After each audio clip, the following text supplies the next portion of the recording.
Haryana roadways के सांझे मोर्चे की तरफ से सरकार के खिलाफ अपनी मांगों को लेकर कल 3 अप्रैल को रोडवेज कर्मी 24 घंटे की भूख हड़ताल पर रहेंगे। सचिव रंजीत करोड़ा ने आज पत्रकारों को जानकारी देते हुए बताया कि रोडवेज कर्मचारी पिछले कई वर्षों से अपनी मांगों को लेकर लगातार प्रशासनिक अधिकारियों से लेकर मंत्रियों तक गुहार लगा चुके हैं। बावजूद इसके उनकी समस्याओं का समाधान नहीं हो पा रहा। ऐसे में वे अब 8 चरणों में भूख हड़ताल के माध्यम से अपना विरोध प्रदर्शन करेंगे। इसी कड़ी में कल 3 अप्रैल को दोपहर 12 बजे से आगामी 24 घंटे तक के लिए रोडवेज कर्मचारी भूख हड़ताल पर रहेंगे। इसी प्रकार 8 अप्रैल, 13 अप्रैल, 14 अप्रैल, 22 अप्रैल, 24 अप्रैल, 5 मई को भी वे इसी तरह अपना विरोध प्रदर्शन जारी रखेंगे। हरियाणा रोडवेज के सांझे मोर्चे की तरफ से सरकार के खिलाफ चरणबद्ध तरीके से 3 अप्रैल से शुरू होगा। ये 3 अप्रैल, 8 अप्रैल, 13, 14 अप्रैल, 22, 24 अप्रैल, 5 मई, ये इस तरीके से 8 चरणों में भूख हड़ताल रखी गई है, जो 24 घंटे की होगी। भूख हड़ताल डिपो की कमेटियाँ करेगी और साथ में 5 सदस्य सांझे मोर्चे के स्टेट कमेटी की तरफ से आएंगे, तो जिसमें 24 घंटे की भूख हड़ताल रहेगी। कल दोपहर 12 बजे से लेके परसों दोपहर 12 बजे तक ये 24 घंटे की आक्रोश भूख हड़ताल रहेगी, जो हम अपनी मांगों के बारे में सरकार का विरोध प्रदर्शन करेंगे।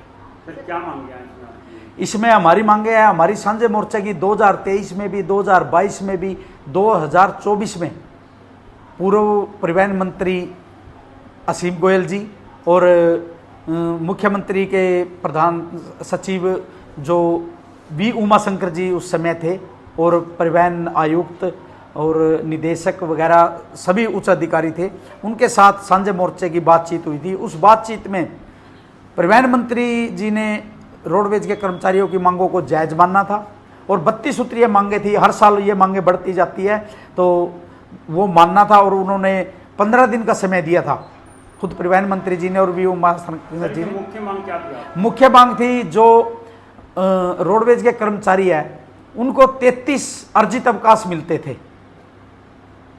तो इन्होंने विभाग ने उनकी कटौती करके उनको 17 कर दिया गया है। फिर उन्होंने मौखिक रूप से उस मीटिंग में मान भी लिया था और यह भी कहा था कि इनको 30 अर्जित अवकाश मिलेंगे, लेकिन उनका कोई लेटर जारी नहीं किया, वो लेटर दबाए बैठे हैं। जबकि हमारे को 33 अर्जित अवकाश का वो है, क्योंकि चालक परिचालक इमरजेंसी ड्यूटी में आते हैं और फैक्ट्री रूल के अंदर आते हैं। जब चालक परिचालक को कुछ देना होता है तब तो CSR रूल लागू कर देते हैं, और जब उनको सजा देनी होती है तब तो CSR रूल लागू कर देते हैं, और जब उनका काटना होता है तो फैक्ट्री रूल के एक्ट उन पर कार्रवाई नहीं करते, उनको बेनिफिट नहीं देते। सर, कल से भूख हड़ताल शुरू है, तो कहीं ना कहीं हमारे जो यात्री होते हैं उनको रहता है कि कहीं बसें बंद ना हो, तो क्या टाइमिंग रहेगी कल के? भूख हड़ताल बसें प्रॉपर चलेगी, बसों पे कोई असर नहीं पड़ेगा। हमारे जो मेन पदाधिकारी है, यूनियनों के पदाधिकारी है, वो रोष प्रकट करेंगे। उस रोष प्रकट को करने के बाद हम सरकार को चेताना चाहते हैं, हमें कोई शौक नहीं है भूख हड़ताल करने का या कोई भी धरना प्रदर्शन करने का। सरकार अपने वादा निभाए, अपनी मांगों को रोडवेज के कर्मचारियों की मांगों को माने, तो हम कोई शौक नहीं हमें। अब सरकार का लेटर आया है, 24 तारीख को सरकार ने बुलाया है, महानिदेशक ने बुलाया है, और जबकि पहले बुलाया था, पहले उन्होंने स्थगित कर दिया अगली कानूनी अड़चनों के कारण, विभागीय व्यवस्था होने के कारण, तो आपकी मीटिंग स्थगित की जाती है। तो कहीं ना कहीं ये सरकार की चाल है और उच्च अधिकारी सरकार को गुमराह कर रहे हैं, क्योंकि जब तक इन उच्च अधिकारियों पर सरकार की पकड़ मजबूत नहीं होगी तब तक रोडवेज का कर्मचारी विरोध करता ही रहेगा, क्योंकि ये आनंद फानन में आदेश जारी कर देते हैं और कर्मचारियों का शोषण करते हैं। मौजूदा जो मंत्री इस समय आपके रोडवेज के मंत्री हैं, नील विज जी हैं, जो चहीते हैं, 7 बार विधायक रहे हैं अम्बाला से, तो अब उसके क्या सोचता है कि भाई आपकी मांगे पूरी होंगी? जो तीसरे टर्म की सरकार आई थी, हरियाणा सरकार, बीजेपी की सरकार, लोग कहते हैं कि भाई कर्मचारी सरकार के विरोधी है। हम सरकार के विरोधी नहीं है, सरकार के साथ कंधे से कंधा मिलाकर काम करना चाहते हैं, लेकिन सरकार हमें बंधुआ मजदूर मानती है। जिस समय परिवहन मंत्री जी इनको अनिल विज जी को परिवहन मंत्री बनाया गया था, रोडवेज की यूनियन ने खुद स्वागत करने के लिए और धन्यवाद करने के लिए अनिल विज जी के पास गई थी। उनमें मैं भी शामिल था। अनिल जी ने हमारी बात सुनी थी, हमने बैठ के बातचीत की थी अनिल विज जी के साथ। और रोडवेज के कर्मचारियों को, खासकर चालक प्रचालक को ये हुआ था अब जो हमारा शोषण हो रहा है अनिल विज जी हमारी सुनेंगे, लेकिन उल्टा उसके विपरीत है।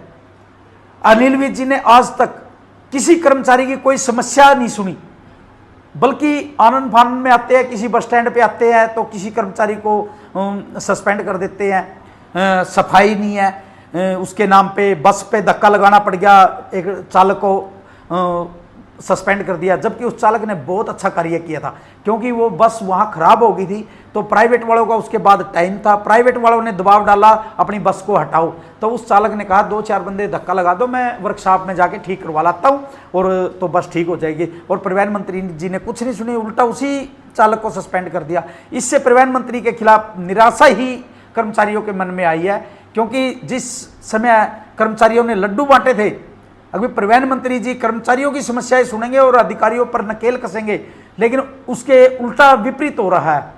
परिवहन मंत्री जी किसी डिपो में जाते हैं, पता चलता है कि आज नारनौल आ रहे हैं, आज दूसरे डिपो में आ रहे हैं, लेकिन कोई भी कार्य नहीं करते, कर्मचारियों कोई समस्याएं नहीं सुनते। तो कर्मचारियों की जो नाराजगी है ये कब तक चलती रहेगी? जब तक कर्मचारियों के काम नहीं होते ये आंदोलन जोर पकड़ता जाएगा। हमने अभी भूख हड़ताल की है, इस भूख हड़ताल के बाद हम जून के महीने में परिवहन मंत्री जी का दोबारा से स्वागत करने के लिए, उनके आवास का घेराव करने के लिए साझा मोर्चा जाएगा। उसमें सभी कर्मचारियों को बुलाया जाएगा।